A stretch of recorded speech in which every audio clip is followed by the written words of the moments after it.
Avengers Doomsday আগে MCU top 5 super hero কারা কারা চলো দেখিনি। তো নাম্বার 5 আছে সেন্ট্রি।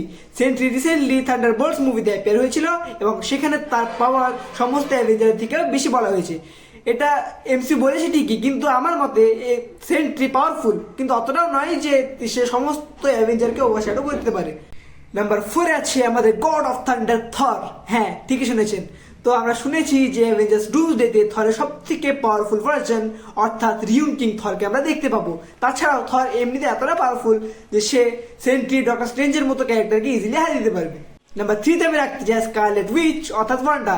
এমসিতে বর্তমানে ওয়ান্ডা মৃত, কিন্তু তাও আমি তার নামটা মেনশন করছি কারণ আমরা খবর পেয়েছি যে ডক্টর ডুমের সাথে একটা উইচ হিসেবে ডুমসডেতে ওয়ান্ডা অ্যাপিয়ার হবে। তো ওয়ান্ডা এতটাই পাওয়ারফুল যে সে একাই থর এবং সেন্ট্রিকে হারিয়ে দিতে পারবে।